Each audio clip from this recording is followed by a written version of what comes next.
This channel does not promote any violent, harmful, or illegal activities. All content provided by this channel is meant for an educational purpose only.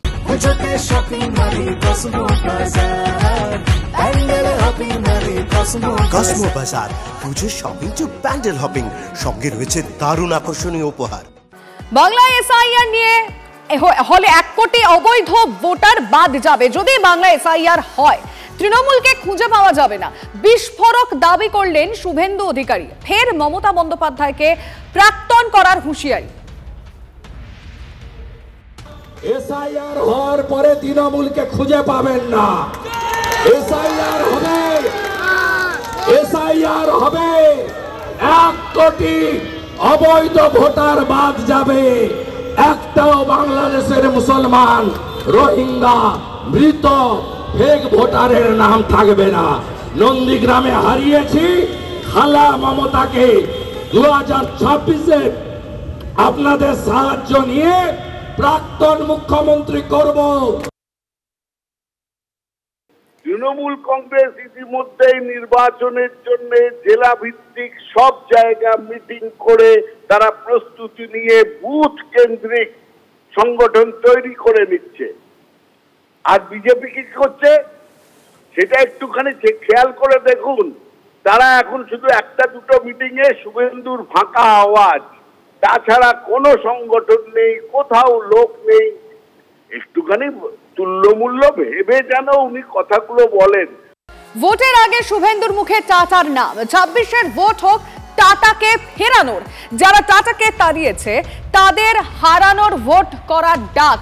রাজ্যে শিল্প শিক্ষার হাল তুলে ধরে মুখ্যমন্ত্রীকে আক্রমণ বিরোধী দলনেতার। এই মুহূর্তে আমরা টেলিফোন লাইনে যোগাযোগ করেছি।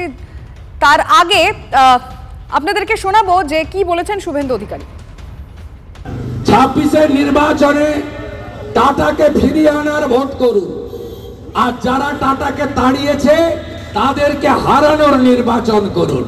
মমতা ব্যানার্জির আমলে 6888টা কারখানা বন্ধ হয়েছে, 8200 স্কুল বন্ধ হয়েছে, 8 লক্ষ কোটি টাকা ঋণ হয়েছে, 2 কোটি 15 লক্ষ বেকার হয়েছে, 60 লক্ষ যুবক বাড়ি ছেড়ে পরিযায়ী শ্রমিকের নাম লিখিয়েছে।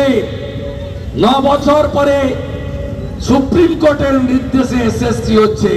এই দোকান কাটা এদের লজ্জা নেই। তৃণমূলের রাজ্য সহ সভাপতি জয়প্রকাশ মজুমদার রয়েছেন টেলিফোন লাইনে। জয়প্রকাশ বাবু, আপনি শুনলেন শুভেন্দু অধিকারী কি বলছেন। 26-এর ভোট হক টাটাকে ফেরানোর, কি বলবেন? শুভেন্দু বাবু টাটার হিসেব দিচ্ছেন, ওনার লজ্জা করছে না? দোকান কাটা তো উনি নিজে মঞ্চের উপর থেকে বলছেন বাংলা বিরোধী একজন লোক, বিশ্বাসঘাতক মির্জাফর বাংলার সঙ্গে বিশ্বাসঘাতকতা করেছেন। বাংলার 2 লক্ষ কোটি টাকা কেন এখনো কেন্দ্র আটকে রেখেছে? কেন 100 দিনের কাজের টাকা আটকে রেখেছে? কেন আবাস যোজনার টাকা আটকে রেখেছে? কেন গরিব মানুষের পেটে মোদী সরকার লাথি মেরেছে?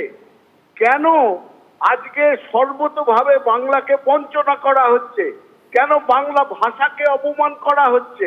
কেন বাঙালিদের বাংলায় কথা বললে? জয়প্রকাশ বাবু, আমি বুঝতে পারছি আপনি যে প্রসঙ্গগুলো টেনে এনেছেন, কিন্তু আমি যে প্রশ্নটা করলাম টাটাকে ফেরানোর ভোটের কথা বলছেন, সেটা নিয়ে যদি একটু বলেন। টাটাকে কে ফেরাবে? উনি ফেরাবেন? টাটার কি ইচ্ছে আছে? টাটা তার পরবর্তী ক্ষেত্রে যতগুলো প্রজেক্ট করেছে সেখানে চলছে। আজকে 3 ফসলি জমি সিপিএম দিয়েছিল, আজকে তার বিরুদ্ধে প্রতিবাদ সবাই করেছে চাষিদের স্বার্থে, কৃষকদের স্বার্থে। আবার তিনি বলছেন যে কৃষকদের পেটে লাথি মেরে যেভাবে এখনো মারছেন। বেশ, বুঝতে পারছি জয়প্রকাশ বাবু, ধন্যবাদ আপনাকে।